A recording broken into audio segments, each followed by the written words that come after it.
There's people in the waiting room. Admit.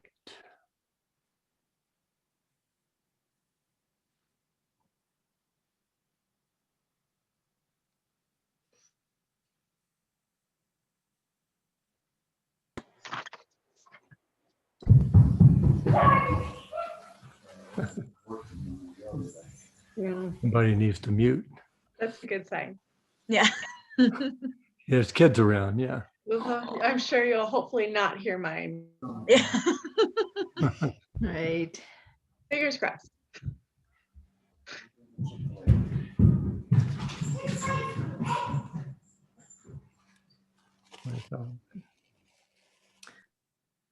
All right. So why don't we just take a few breaths and just settle in for our Heartwise Guide to Relationships. Which is the fourth in our series. I know. We are officially Congratulations started, on the right? fourth. Thank you. Yes, 4th out of 6. That's So awesome. before bringing on Ruth to introduce you fine women, I'm going to just make a couple remarks, a few remarks about my personal experiences with kids. Mhm.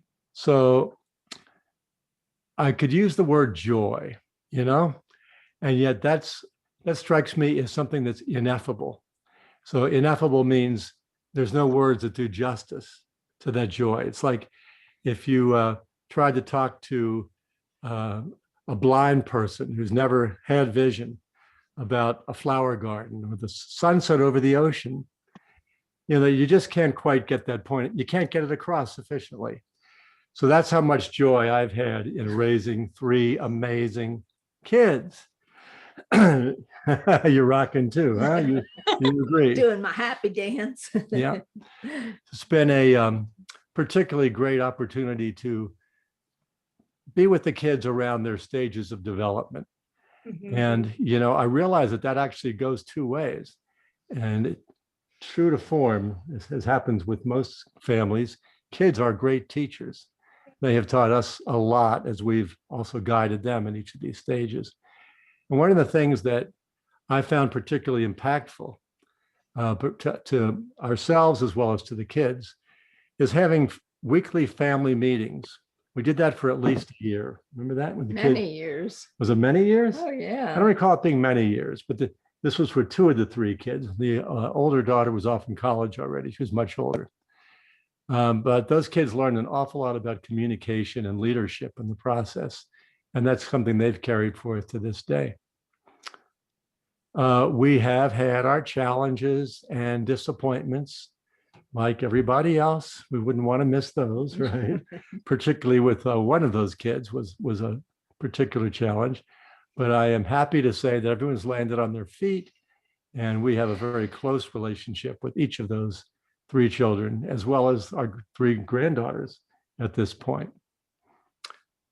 And it's also been special to be able to provide provide opportunities for each of these kids as adults to continue their growth. They've had to unpack some of their things from their childhood, some of their wounds, and to be able to address some unfinished business just to complete that. Mhm.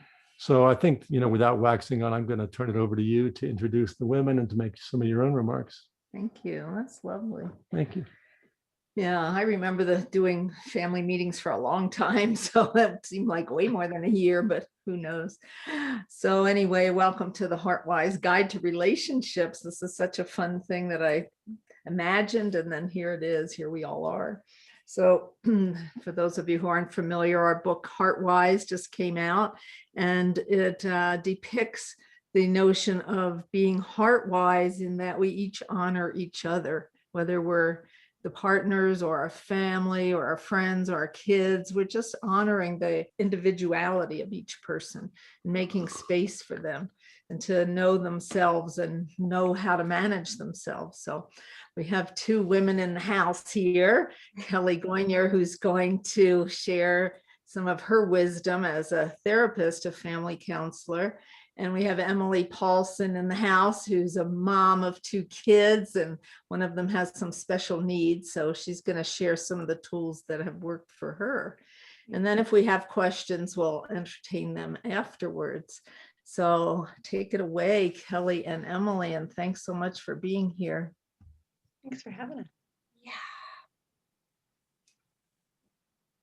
Oh, well, thank you guys so much. And just really quick before Emily gets us started, just wanted to let you guys know we're gonna use the chat feature a little bit tonight to get everyone's voices in the space. We'll also do like a breakout room and whole group sharing. So we're really just wanting to make sure you all get a chance to really reflect on the material and see how it's landing for you and how it's resonating for your life. Mhm. Thank you. All right, well, I guess I'll start. So for me, before I became a mother, kids was kind of always something that I naturally gravitated to. I nannied for a long time, so I was on a goal path to be an early childhood educator, which after having my son realized is probably not the best suited job for me, just because the level of patience that often is needed for that kind of a position. However, I was fortunate enough to take some pretty amazing classes and to learn a lot of different theories and meet different authors and just kind of really delve into what kids kind of need, and I guess kind of just the psychological needs of kiddos. And one thing that kept coming up was the communication piece, and specifically communication with emotions, and really kind of embracing emotions and teaching kids how to work through their emotions and regulate their emotions, and kind of really getting into that mindset of embracing that kind of idea and really normalizing emotions in a lot of ways. And one example that I got kind of introduced to through my child psychology class was a segment from ABC called The Secret Life of Boys, which I don't know if anybody is familiar, but it is a wonderful segment. And it basically goes into the idea of how we tend to talk differently depending on gender, and specifically in terms of boys, and how we oftentimes are more kind of versed to kind of communicate them in a way of, why did you do this? What was like, it's more about the actual event, instead of, when we end up talking to girls, it's a lot of times, how are you feeling? What was like, what was your emotion? Or there was a lot more emotion. It's a lot freeing for them to kind of express those emotions in a way where, unfortunately, I think a lot of times we don't give that same luxury to our young boys. And so that was something that, as a person who had yet to have kids, was something I hope to kind of take with me for my guide into parenting. However, when you have kids, it's a lot easier to really want to do something and actually being able to know how to do it, which I think was something that I kind of realized within the first couple of years of my son's life, especially around third grade or around 3 years old, when we started noticing some kind of abilities that just weren't, I guess, on par with where these other kiddos were at that time. A lot of emotional outbursts, not knowing kind of certain bubbles in terms of where his body awareness is, and just kind of really not knowing how to express himself in a way that was appropriate at the time, or even kind of not as abrasive as it can happen. And so when we started doing occupational therapy with him, one really amazing program that kind of came up quite frequently was something called the zones of regulation. And it was something that for me was this big kind of light bulb, and was like, okay, hey, there's actually a way to teach your children how to be emotionally responsible, emotionally regulate, and communicate that to you, and also kind of keep you accountable and modeling that for them. And so with the zones of regulation, it just kind of broke down a lot of those barriers. The creator of the zones of regulation is a brilliant woman named Leah, excuse me, I might, Kuipers, but she worked through schools and oftentimes saw kids struggling with sensory regulation, emotion control, and really kind of staying on top of their kind of world. And so oftentimes she found that if they were introduced to programs or ways to embrace these emotions and how to kind of put them in their nice little categories, it made it easier for these kiddos to kind of work through a lot of these situations. So to kind of introduce the zones of regulations, the program basically breaks down emotions according to colors, which for certain kiddos, especially for my son, who is a very visual learner, having colors associated with emotions made so much sense. So as you can see with our visual here, the yellow zone obviously is kind of that zone where you kind of can't sit still. You're really wiggly, you're a little frustrated. You're not on the kind of like low side, almost on the too high side, where you're, if you want to if you want to go from 1 to 10, you're probably at like a 7 or 8. Like your body, you're not mad, but your body is just almost out of control, where you kind of can't get yourself into a place where you're ready to focus and ready to learn. Whereas the blue zone is very opposite of that. That's going to be like the tired and the moving slowly.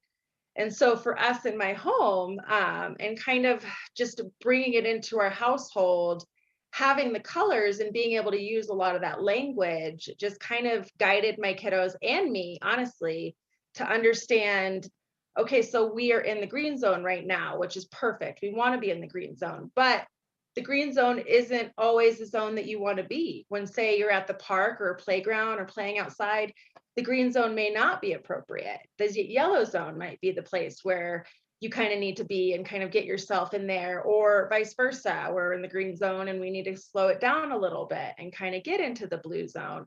And so I think the other brilliant part of this program is that it really normalizes emotion in the sense that it gives us this idea that every emotion has a perfect place. And it's okay if the emotion that we're having at that moment isn't fitting the place. What this does is it says, okay, hey, I'm in the yellow zone and I know I need to be in the green zone. So what can I use strategy wise to get myself there? And so first of all, just using the language and having that with your kiddos is huge. For me, oftentimes my kiddos will let me know if I'm in the yellow zone or the red zone, or I can look at my son and say, hey, you kind of seem like you're in the blue zone right now, but we need to be in the green zone. Like, what strategies can we use to kind of get there? And oftentimes, I mean, it's gonna be a constant kind of path, I guess, going forward to work this in. But it is just such a simple breakdown of how to really give kiddos the chance to really embrace their emotions in an appropriate manner that hopefully at the end of the day teaches all of us to have a little more compassion and to really kind of give other people a chance to move past whatever situation they're in. And hopefully we can all start working together and kind of be okay if somebody is having a bad emotional day and help them through that. Because I do feel like we are in a world today where so much is being given at us and thrown at us that we're not really given a lot of opportunity to kind of embrace what that emotions are getting brought up and how to kind of handle those emotions once they get brought up. I mean, even for me and as an adult, I still struggle with my own emotional regulation and how to kind of be in the proper zone at the proper times. And so even for me, I find myself using a lot of the language of the zones of regulation, or a lot of the strategies for the zones of regulation to kind of get myself into the right place that I need to be.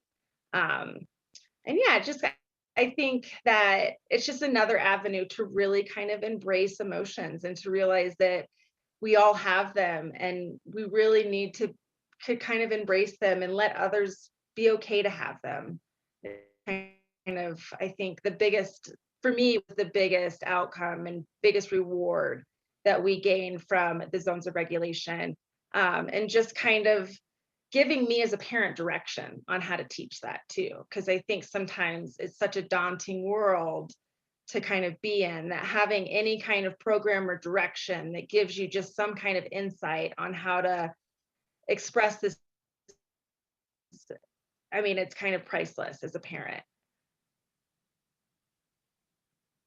So, yeah. Aw, I totally agree, Emily. And one thing I wanted to add, which is amazing, you guys, is some schools are incorporating zones into the school curriculum, which is incredible.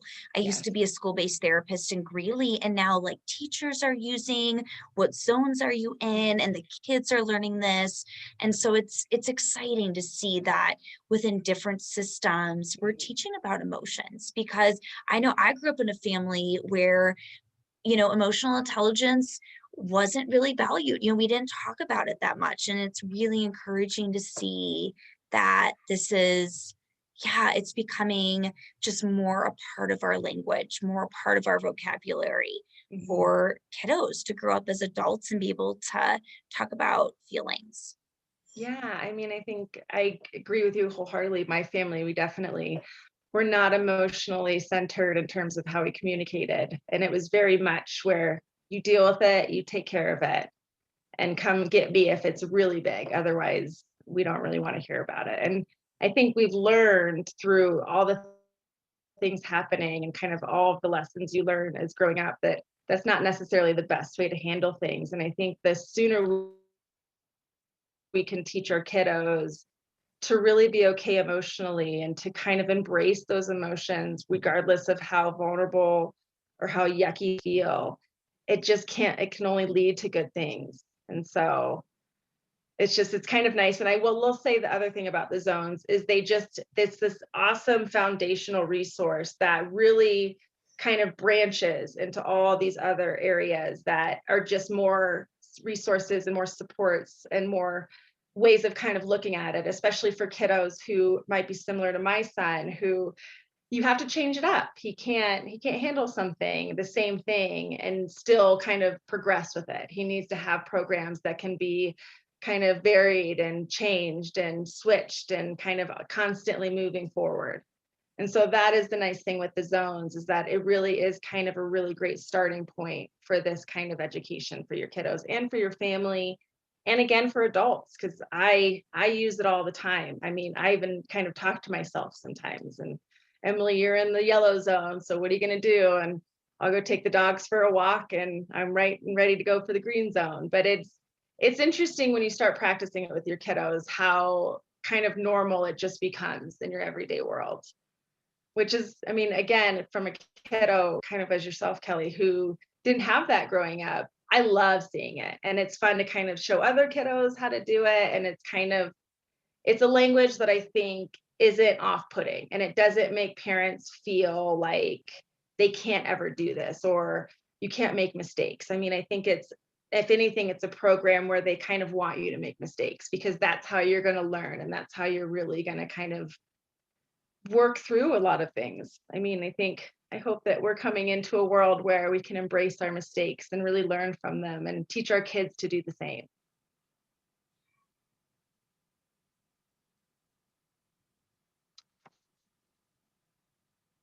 Well, I'm torn, you guys. We are going to do breakout rooms, but I think with this intimate group, I wonder if we stick with whole group sharing.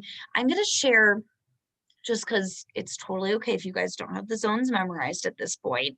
I'm going to share my screen again, and maybe it'd be interesting to get some voices in this space, to share really whatever is coming up for you. I mean, some questions I'm curious about is, what zones are hard for you to maybe manage in yourself? So if you want to take some personal ownership and share what zones are hard for you to manage, or it could be others, maybe zones when other people are in that you find are hard for you to regulate when someone else is, let's say, in the red zone. So let me share my screen, and feel free to unmute. We kind of just want to see how this is landing with you guys.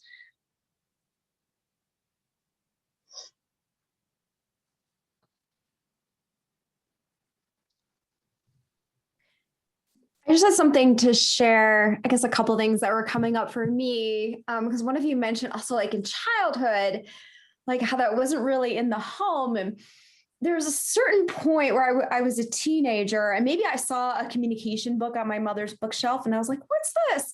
And my mother turns to me and she goes, we don't have any communication skills in this family. And I was like, what? Like, what is that? Like, what would that mean? What would that look like? Like, what's wrong with what we've been doing? But she didn't actually take any action on that. It was just this thought that came up, but it was enough to plant a seed for me to seek that understanding in the future. And when I see this, and I think about, especially for kids, just having such an easy way to create a communication frame around the different moods and give them more of that maturity and recognizing what's going on and making a choice of how to shift that is really beautiful. So thank you for sharing this. I'm so glad.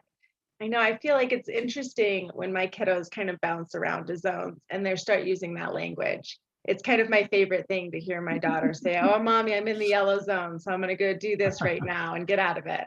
Nice. Yeah. So I've had to do a lot of work in the red zone, even as an adult. I could let my temper flash.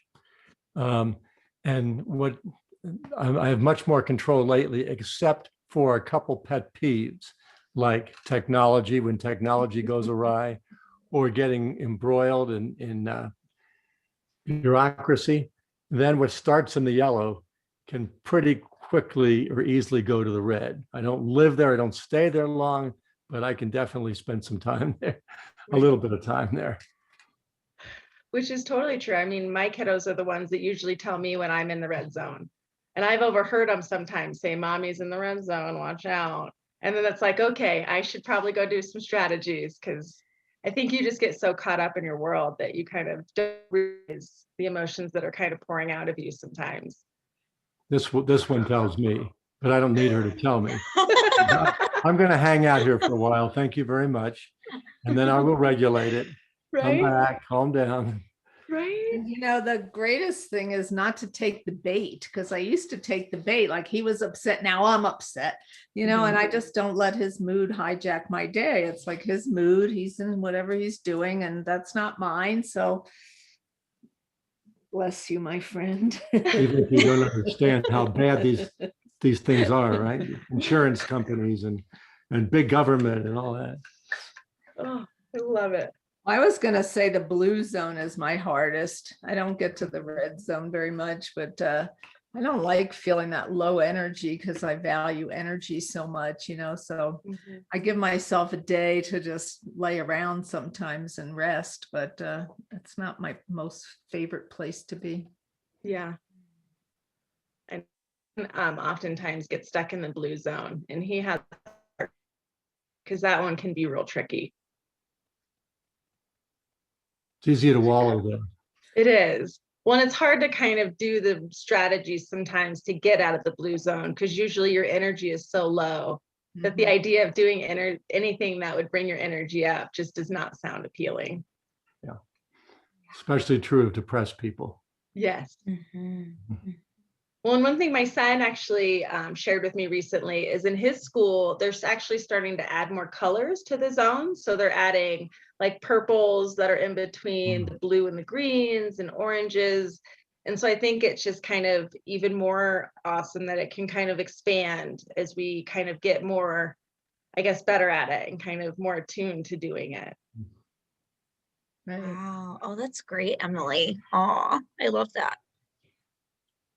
And I think it also helps to show that there is a place for the red zone. It's totally okay to have the red zone, which that one I feel like for me was a big eye opener. It was like, okay, now again, it's like the really high moments. So sometimes when we're in the red zone, it may not be the most appropriate time, but I think just knowing that each place has its own special moment, I think just kind of takes some of the shame and some of the guilt off of our emotions sometimes. Yeah, thank you. That's well said. Yeah, I'm just thinking about when I was raised in the 50s, when Jim and I were raised, you were only allowed to be happy. No other feeling was tolerated, Well, for boys, it's often happy or angry. Happy or angry. Girls, it's happy or sad. Yeah. Oh, yeah. There's the author Tough Guys, or he wrote the Tough Guys book and has done a bunch of stuff. And that one I absolutely love looking at, because it does really touch on masculinity and kind of how we as a culture have a lot more input and kind of dictate that a little bit more than we realize sometimes. Yeah. So to feel the expansion just is so expanding for me, you know, it's just like we're creating more bandwidth, more capacity for Yes. understanding and holding space for, and all those, you know, yin qualities that we're seeing as a heart-wise balance, you know, of being able to evolve, to keep moving in the direction of being our full self. Mm-hmm. And hopefully raising a generation that is Yes. having compassion towards each other and forgiveness and flexibility, because I do feel like these kind of really perpetuate that, and that is something we could use a lot more of in our world. Exactly. Planting these seeds for the next generations is Mhm. wonderful. Yeah. Yeah.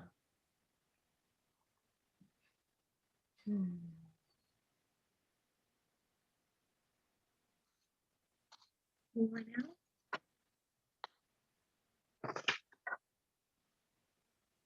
Suzanne and Tom, did you guys want to add anything? It's totally okay if you didn't, but I wanted to just see if there's anything you wanted to share. Thank you. I really like this chart. I like the additional purple and oranges. Tom has a 12-year-old daughter, and they often go to the red zone, but they'll immediately go back to the green zone. So they're bouncing in and out. And then I'm left just exhausted by it. So they can, some of the red zone needs to be more appropriately expressed. But I'm left trying to regulate myself for hours afterwards. I don't have my own children, so I don't have an experience, a direct experience with children other than nieces and nephews. And so, I liked what Ruth said, that that's his feelings. I don't have to buy into that. And so that's where I'm really trying to do some work, is figuring out how do I calm down, because I get mad when they're in the green zone already 2 minutes after being in the red zone, and I'm just kind of left wiped out. So I would love some strategies. I do yoga and meditation and walks and running, and but I need even more tools to kind of help with that dynamic in our day-to-day life.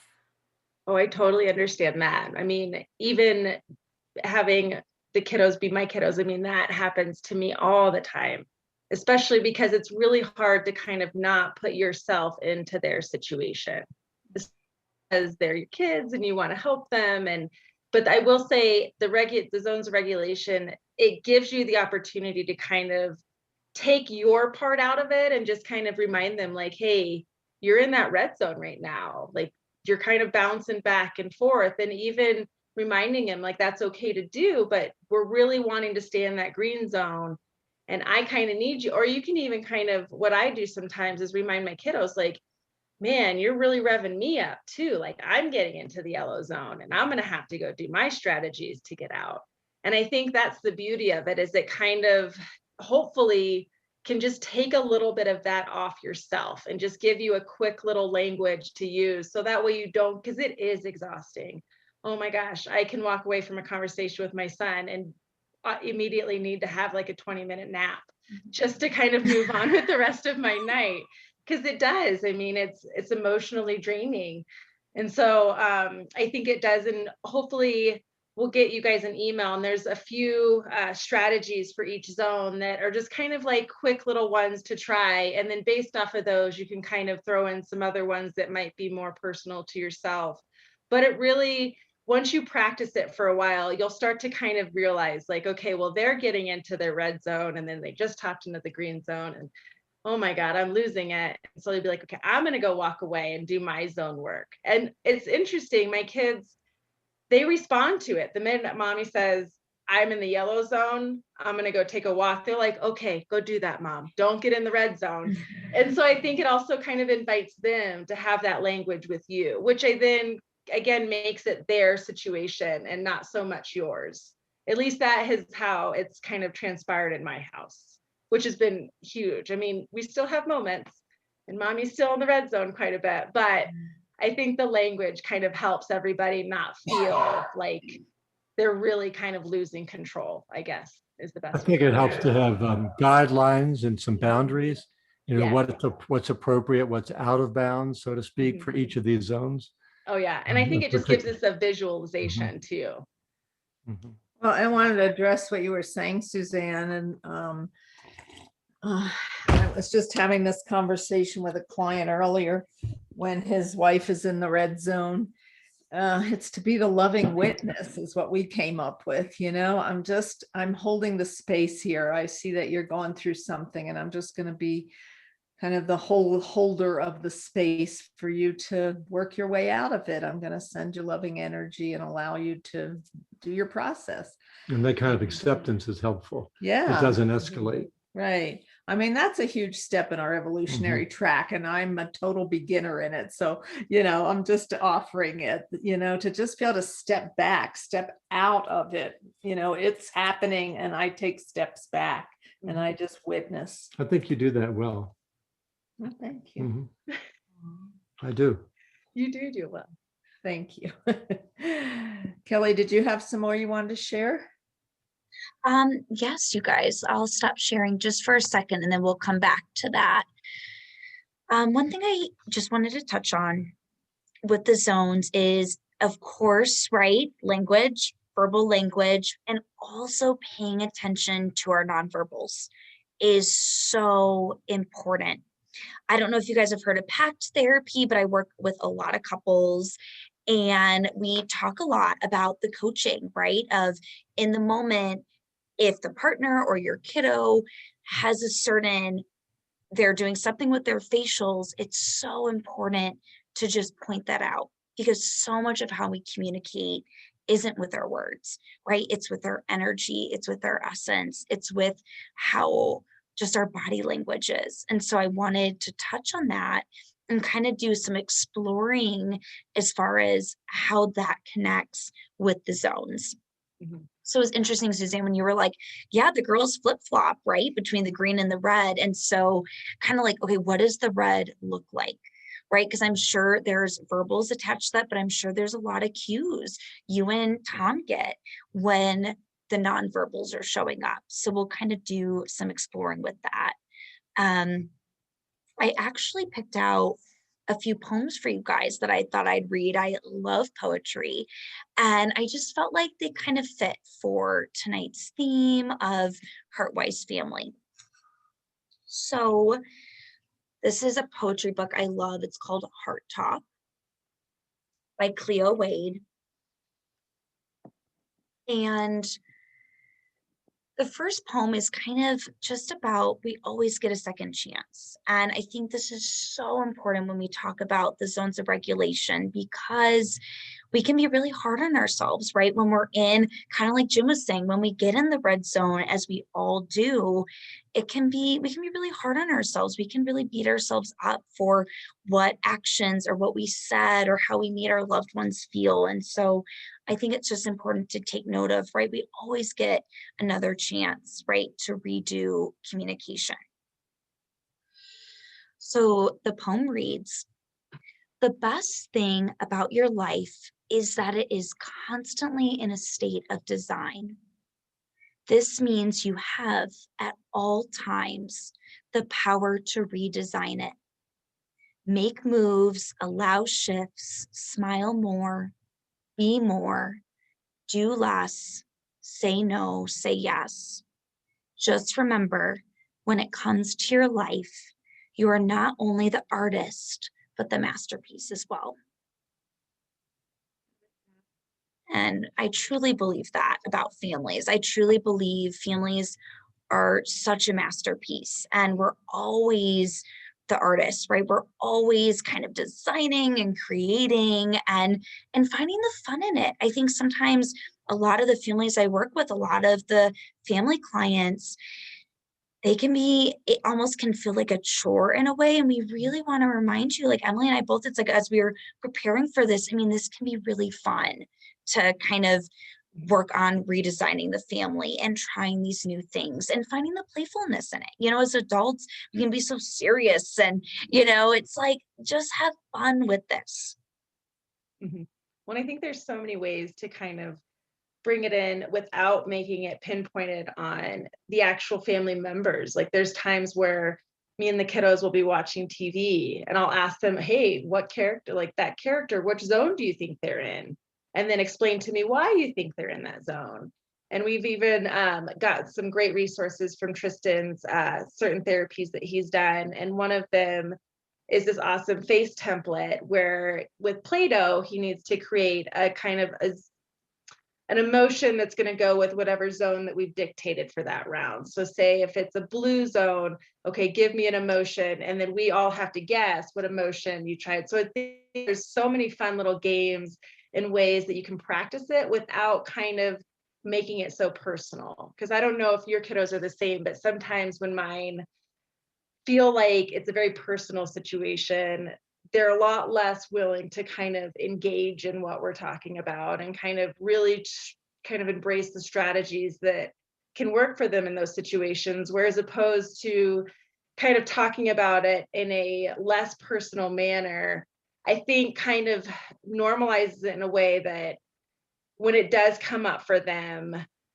we've also even done moments where we're like, okay, remember that show and she was frustrated. What was your suggestion for her? And so it's almost like little ways of bringing those moments back with, again, not having that shame or guilt or you're in the red zone, don't you be in that red zone, like it's really easy as parents to do that. And I struggle that with daily, but I think the body language is key. I think really understanding kind of what you're looking for and knowing like, hey, my son hasn't sat still for 2 seconds or for two, kind of start using that language. And so I think finding ways to incorporate how to talk about these things or ways to kind of make key points with other situations that aren't personal, I think does also help kiddos to really embrace these kind of ideas. Yeah. One thing I was thinking as I was, kind of brainstorming on the nonverbals is just really giving yourselves permission to slow it down. Mm-hmm. I think sometimes we're so revved up, we're just like, we got to figure this out now. And, we kind of get into this problem solving mode that so many of us have to use in our day-to-day lives, that with emotions, just, slow it down and really just almost give yourselves, right, as a family, permission to take it just in a really gentle pace. I'm feeling like, so many family sessions I do, that honestly, that's a huge part of it. It's like, let's pause. Let's take a breath. Let's really, name our feelings. And I think too, another one that I see a ton with parents is kind of this defensive mode. And it probably happens too with the kids of, we kind of get defensive about, well, I didn't mean that, or, I wasn't trying to do that, instead of, okay, really just validating what's happening and saying, oh my gosh, it just seems like you're really worried about that school exam. Tell me more about that. So just really validating what's showing up for our kids is so, so healing. And it seems really basic, and yet it's just, we can get so quick to problem solve that I think it almost puts up a shield with our communication with our kids. And I think this goes too for just, in our partnership relationships. So validate. Oh yeah. Well, I think also just being willing to hear anything and everything. I mean, oftentimes for my kiddos, I don't hear the most nice responses to my behavior, but it is important, I think, for me to kind of hear them, because I mean, sometimes we don't realize how we're behaving. And so it is good to kind of have our kiddos, whether they say it nice or not, to kind of let us know what we're doing. I have a reflection. I just remembered when we used to do the family meetings with our kids, and we had such beautiful ritual to do the family meetings, and Kelly and I are going to talk about that in a class that we're going to do together. I'm excited for that. But I remember using art in the family meetings, and so we all drew a little index card of something that we wanted for the other one, like how we would like the other one to show up. And I remember mine was my son drew this big tree with so many branches, and he's like, "Mom, could you prune your branches back a little bit, because you're just like, your fingers go everywhere, you know everything, you know, like, don't give me some boundaries here, I think is what he was saying, you know. Yeah. And We do you level the play. We level yeah, the we play let field. them give us feedback. Do you remember what your card was? Yeah, I that remember was the on flowing. They wanted me to flow. water? Yeah, there was water flowing. We had these up on the refrigerator for a long Yeah. time to keep practicing. When she mentioned art, and Kelly, I just wanted to interject something that came to mind just for fun. You mentioned the artist and the masterpiece. And one of my favorite quotes is Michelangelo saying, "I saw the angel in the marble, and I kept chiseling until I set him free." Mm. Mhm. Oh. I love that. Seeing the potential in each other's, Yes. yeah, seeing that in myself and in my partner and in my children and in the world, yeah. And I think also being flexible when that idea doesn't happen exactly how you kind of envision it, which is, I think, probably the one thing that I've struggled the most with, is really that flexible thinking and kind of not dictating everything for my kids and for myself. And I mean, that can, yeah, it's a little hard, which I think, again, is kind of where the zones come in for my kiddos. They can kind of put me in my place when I'm doing it, and they can do it in a way that's a little nicer and that I listen to, instead of getting that defensive wall up, which I think is empowering for them too. We become less authoritarian. Yes. That's what I particularly liked about the family meetings. I know we're going back to that several times, Mhm, but it did give them an opportunity to have us be peers with them. mhm. Maybe that's overstating it by saying peers, but in that in a circle, in in the that wisdom circle, yeah. right, we could really each let our guards down and be contributed to by the others as well. Mhm. Oh yeah. Well, I It think it's showed that a different- modeling too. Yeah. different dimension rather than being in the authority role.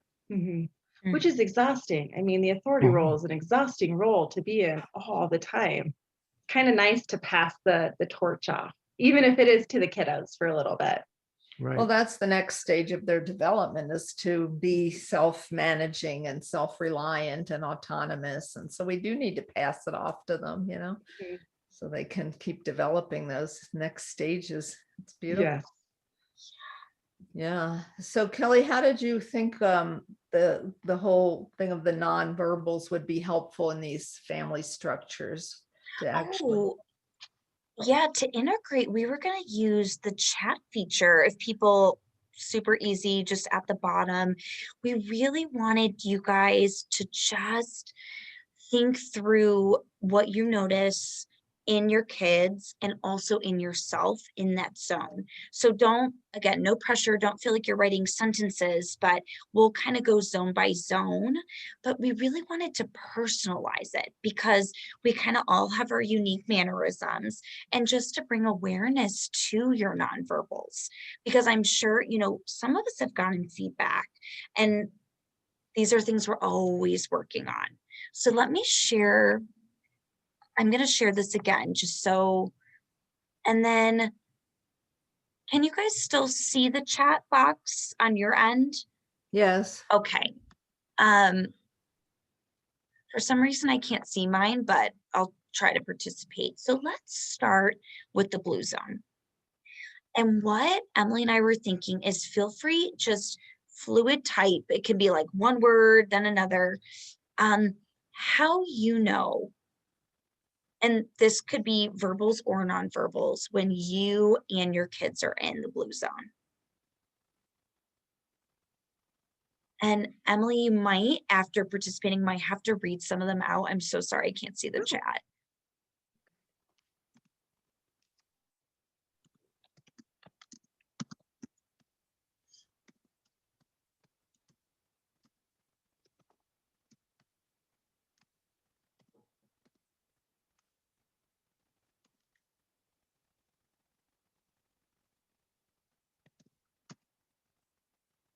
So the blue zone, low energy, crumpled, slow talking, pouting. I can tell what my emotions are, but also what I don't feel like doing much. Yeah.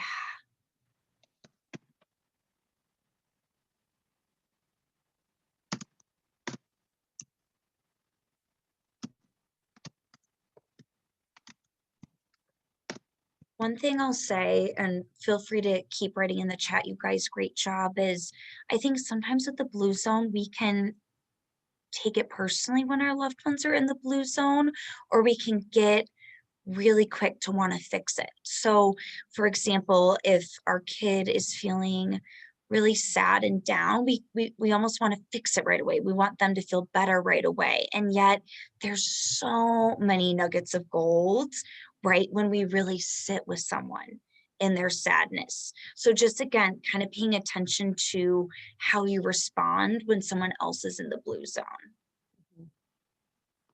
And then for some more responses, we had almost a sulk, not saying or doing much. The blue zone for me and my kids bring short, snappy language with sulking body language. Oh, yeah, a lot of sulking. Great job, you guys. Yeah, lots of awareness here. That's awesome. Yeah. Blue Nice. zone, sick, tired. One of my kids yells that she is bored over and over. That is a big one for the blue zone, is that bored. Oh, I have a hard time knowing what to do with this. Hold space for feelings, sit closely, validate feelings. Those are the hardest for the blue zone, but so needed. mm. I remember when I told my mom I was bored, she said, "Oh, what do you want me to do? Hire you a parade?" I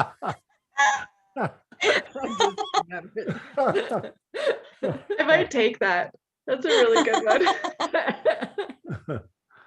Oh my I like gosh. that. Oh, I love that. Oh, that's great. Oh. The Okay. blue zone, I will say, is one of those tricky zones where oftentimes the real reason behind the blue zone is usually something a little deeper. Like sometimes feelings are hurt, but it's just coming out as lethargic, or so it's always that like double-edged sword a little bit. Yes, good. Yeah.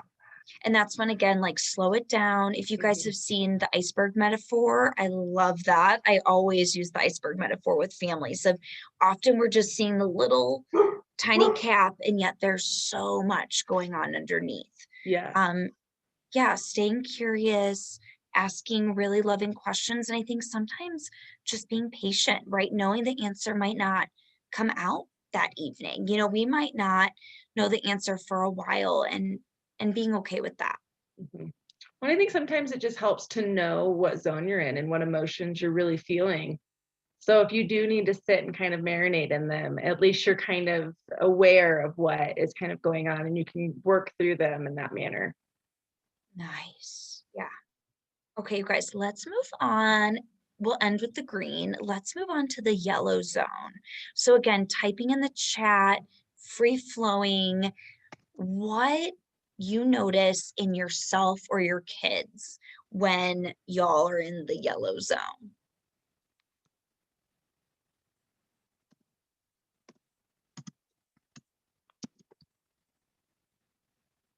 Zero patience to learn.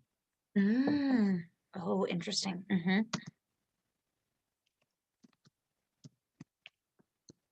Very active movement and high anxiety responses.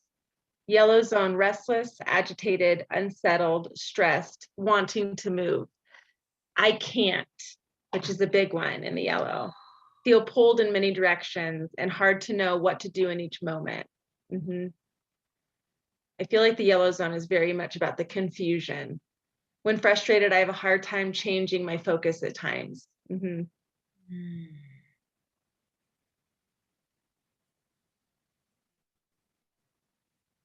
I know the yellow zone is definitely one where I often find myself, especially towards the later after the day. I'm wondering, did anyone put what the facials were, or like the body language? Definitely one was active. Like for my kiddos, they're very active, can't sit still. Silly faces, I would say, is a big one that I see regularly for the yellow zone. It's interesting. I think at least what I hear from my teen clients is, I think parents think they're kind of hiding it well, right? Like kind of like masking the emotion, when the teens, like, they really pick up on the worry and the frustration. And sometimes, you guys, right, just stating it. because I think it almost like revs up the anxiety when the student knows there's something going on, but you're not saying it. So really, right, modeling is key here, really, as parents modeling by expressing your feelings, those I am statements, like, I'm feeling really worried right now, and finishing that sentence so your kid knows what's going on for you, or else they're kind of left with this puzzle, which I just find increases their nervousness. Oh, totally.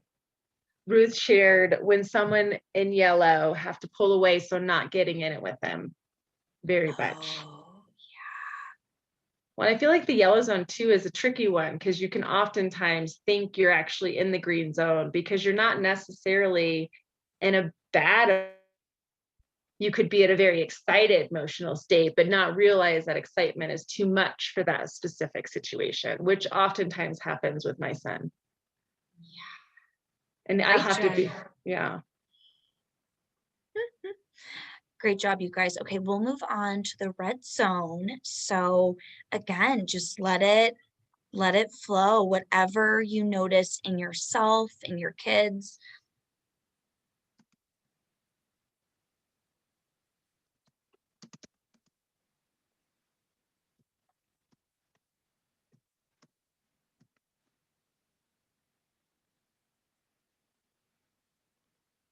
So trying to hold body tight, very much rigid, stomping, lots of no.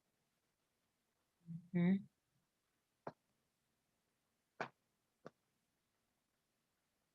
Very out of control. I feel like it's the yelling and the throwing too.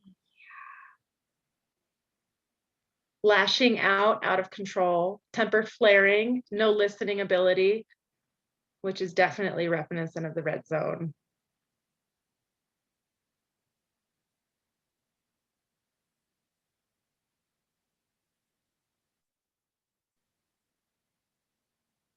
And I will say the red zone is a tricky one, just because you forget that there is a place for it, and then it's okay to have it. We just got to realize our boundaries within it. Yes. And Red I think face. I was going to add, one conversation I have with families a lot is healthy ways to cope with anger, and that's going to look different. That's very family dependent. For example, when I'm angry, I scream into a towel, like I'm like, and for some families that would not be something that they would consider healthy, right? So really having that conversation with your family members around what feels safe and healthy as healthy ways to release anger. I have that conversation a lot because it really is family dependent. I mean, we all come from our own pasts with how anger was presented, and there are definitely triggers in this area to, really work through. Oh, totally. Well, and I think that there's always going to be the sense of some families are just more reactive in terms of their responses than other families. And so for those that are more reactive, I think there does need to be some kind of outlet for them to express that. And we do similar things in our house in terms of yelling in the pillows, beating up the pillows or stuffed animals, as long as they don't have hard eyes. We've learned that one the wrong way. But I think just like really letting them know that it's okay to release those emotions. Let's just do it in a confined and regulated situation where we can kind of control what that's going to look like, and also control how that's going to be presented to anybody around us, if that is the case. On that note, I want to make a general comment. I know we're winding down here, so I want to make a general comment I think is really important for emotional health. And that's for parents to model for their kids congruence, meaning if I'm feeling angry, that I have words and expression, facial expressions, body language that's appropriate for that. I'm not smiling if I'm angry, I'm not laughing if I'm sad, to use some, flagrant examples. But that's a type of integrity. It is. And it's very confusing to kids when they get mixed messages, one verbal and one nonverbal. It's very different. One for, if this helps in our household, I try really hard to be open and honest with my kiddos when I see them doing things, and also really welcoming their open and honesty when I'm doing things. And I mean, it's not always easy. They definitely get you right in the gut sometimes, but I think it is really important when your kiddos are like, Mom, you're yelling, and you're really yelling, and to like listen to that and be like, okay, you know what? I can fix this. And oftentimes I'll say, you know what? I'm going to do this strategy. I'm going to go run on my treadmill. I'm going to go walk. So I try to also verbalize whatever strategy I plan on using. And even after situations like, man, I was really in that yellow zone yesterday, and man, I had to do this strategy, and that didn't work. So I had to do this strategy. And I think also just really teaching them that this is a learning. It's always about learning, and mistakes are welcome. They teach you valuable information that you're going to need. So really embracing those mistakes and those kind of moments to reevaluate the best way to handle it, I think is, for us and my family, it's been awesome, especially on my journey and my therapy and kind of getting to my best self I think it's been helpful for me to have my kids kind of hold me accountable for a lot of things. It's not easy, but it helps. Well, thank you, Emily, so much for all your contributions. It was lovely to have you. And you sent a whole list of things that we're going to send out to people. So you'll get a lot of resources. Thank you, Emily. Yeah. And Kelly, did you have anything that you wanted to close with? You said you want to do the green one real quick. If there's time, we could do the green one, or, sure, let's do it, you guys. Okay. Real quick. The green, to remind you, was happy, calm, feeling okay, focused, ready to learn.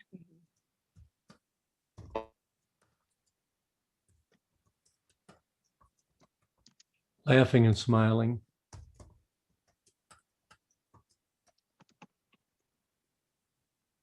So there's joyful, happy, dance, fun, celebrate, smiles, laughter, calm, happy, confident, relaxed and having fun, laughing and Energetic. smiling, eager to learn. That is a big one. And focused to learn. That one I find, especially for kiddos and younger kiddos, is probably the hardest one for them to stick into. So that one I feel like is a really good one. Well, thank you guys for just actively participating and sharing. Gosh, I'm so wowed by just the self-awareness in this room. And the resources, Emily and I are really excited for you guys to get them, because I definitely heard you wanting more tools, even for yourselves when you're in different zones. So yes, more to come. And Ruth can send out our emails. So please don't be a stranger. If you want to reach out to Emily or I, you can send us an email, and we're happy to continue the conversation with you. Yes, Thank please you. do. Thank Any you and all so questions much. are welcome. Thank you. And Kelly and I have something exciting to announce, right? You having a baby? Yeah, we're having a baby. We're having a continuation of this conversation, Heartwise Family, and we're going to do a Wednesday night again, June 2nd, and a little bit longer, 6:30 to 8. And we're going to share family meetings, and we have our design in place. So we'll share that with you, and we'll keep you posted. So look for that. And then next week we have Celeste Labadie, and she's going to talk about repairs and do-overs. And you were starting to talk about that, Kelly. That's such an important part of relationships, so that we can complete things. We can take them out of storage and fix them, do the repair, and then it dissipates. We don't have to haul it around anymore. It's out of the storehouse. It's in the resolved pile or non-pile. This is an expansion of the chapter she wrote in the book, which is, she's really very, very adept at this particular topic. Yeah, so next week at this time, I hope you can all join us. We will look forward to Celeste next week. And then the last week, we're going to follow up and have our visions of Heartwise. Like, what are our dreams and visions of what it means to be Heartwise? What would our world be like? And how can we take steps in that direction? Expand and evolve. Expand and deepen and evolve and just become more and true to who we are. So I thank you all for being here. And I just wanted to tell you a little memory I have, and maybe some of you have heard it, but I just think about the true nature of myself and many of us that are on this Heartwise path or on this evolving path, is that when I was a little girl, I moved to a new house and I was sitting on the doorstep looking out at my neighbors that I hadn't met yet. And I was just beaming light, love into each household, like just loving them. I was 4 years old. And my mother came out and said, "What are you doing, little Ruthie?" I'm like, "I'm loving everybody, even people I don't know." This was foreshadowing, It Ruth. was foreshadowing what I'm doing now. I'm just beaming love into the world. So, so it's great to share all this with you and with you. And pick up a copy of our book if you don't have it. And we also have the Secrets of a Soulful Marriage that we wrote a few years ago. And that's a chock full of lots of good tips and tools and other people's stories as well. Heartwise is also available as an ebook. Yes. And write reviews if you have the book and That'd you've be read great. it. So thanks so much for being here. If you want to stay and chat, we'll leave the room open. Otherwise, we'll close here on time. Thanks so much. Thank you so much, Wayne. Really great presentation.